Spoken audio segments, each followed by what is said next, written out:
आज हम आपको ऐसे कार्टून शो के बारे में बताने वाले हैं जिसमें भविष्य में होने वाली घटनाओं को पहले ही बता दिया जाता है। कार्टून एनिमेशन सीरीज़ और फ्रिक्शनल मूवीज़ में हमेशा ही फ्यूचर की एक झलक देखने की कोशिश की जाती है, लेकिन तब क्या हो जब किसी कार्टून शो का कोई घटनाक्रम वास्तविक जीवन में घटित हो जाए और वो भी इतने सटीक तरीके से कि इसे इत्तेफाक कहना लगभग नामुमकिन हो। तो नमस्कार, स्वागत है आप सभी का JJN न्यूज़ में और मैं हूँ आपके साथ स्पर्श। तो चलिए आपको इस रहस्यमयी कार्टून शो के बारे में बताते हैं। इस कार्टून शो का नाम द सिम्पसन्स है। इसे 17 दिसंबर 1989 में अमेरिका में शुरू किया गया था। सिम्पसन्स के पूरे कार्टून सीरीज़ में 25 से भी ज़्यादा ऐसी घटनाएं दिखाई गईं जो भविष्य की एकदम सटीक झलक दिखाती हैं और भविष्य में सही भी हुई हैं। इनके एपिसोड में कोरोना वायरस से लेकर अमेरिका में डोनाल्ड ट्रंप का प्रेसिडेंट बनना, क्वीन एलिजाबेथ की डेथ, एलन मस्क का ट्विटर का रातों रात मालिक बनना और फिर सबसे ज़्यादा कंट्रोवर्शियल टाइटैनिक का डूबना, ऐसे तमाम एपिसोड सालों पहले ही इस कार्टून में दिखाए जा चुके हैं। हाल ही में एक एपिसोड भी सच साबित हुआ है जो कि टाइटैनिक सबमरीन केस है।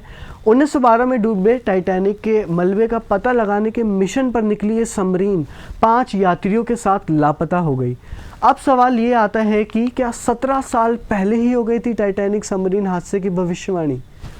काल्पनिक प्रकरण और वास्तविक जीवन की घटना के बीच समानता ने लोगों को सोचने पर मजबूर कर दिया है। जो इस साल 2023 में जाकर हकीकत में बदला है टाइटैनिक के डूबने का सीन है। आपको एक वीडियो दिखाया जा रहा है। ये वीडियो सिम्पसन्स के 2006 के एक एपिसोड का है जिसमें यह दिखाया गया कि कैसे कुछ अमीर लोग किसी सबमरीन से समुद्र में यात्रा करने गए। टाइटैनिक को देखने के चक्कर में ही सबमरीन फंस गई। इस वीडियो में साफ साफ दिखाया जा रहा है कि पिता अपने बेटे के साथ समुद्र में जाने से पहले एक स्पीच देते हैं। वो बोलते हैं, आज मैं खुशी से फूले नहीं समा रहा, बेटे के साथ खजाना खोजना मेरा सपना है और आपको भी यह खुशी मिले जो आज मैं महसूस कर रहा हूँ। और ऐसा ही कुछ महीने पहले हुआ रियल लाइफ में।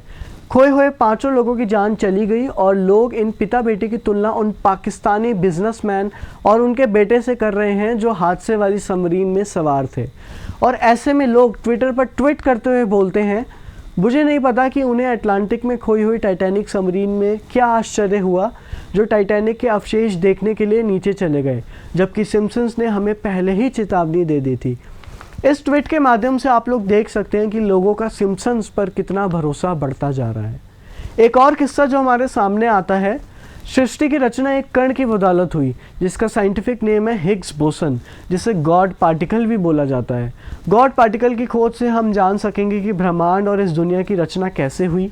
गॉड पार्टिकल की खोज से ज्ञान विज्ञान के नए दरवाजे खुलेंगे और ब्रह्मांड से हमारे रिश्ते के बारे में समझ भी बढ़ेगी। 1998 के सीज़न 10 के एपिसोड में दिखाया जाता है कि सिम्पसन शो का मुख्य किरदार होमा एक इन्वेंटर बनना चाहता है, इसलिए वो लैब में जाके साइंटिस्ट जैसी हरकतें करने लगता है। इसके साथ ही ब्लैक बोर्ड पर खड़े होकर कुछ मैथमेटिकल इक्वेशन लिखता है, लेकिन उस समय टीवी देखने वाले लोग इस मैथमेटिकल इक्वेशन पर उतना ध्यान नहीं देते।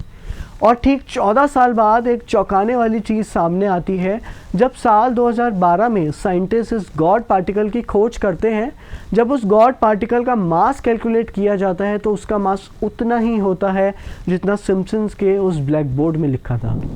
फिलहाल टाइम ट्रैवल को लेकर आपने बहुत सारे किस्से, कहानियाँ और ना जाने क्या क्या सुना होगा, लेकिन द सिम्पसन्स अपने शो में अक्सर होने से पहले ही घटनाओं को दिखाने के लिए फेमस है और जो वास्तविक दुनिया में घटित भी होती हैं और वास्तविक दुनिया से मेल भी खाती हैं।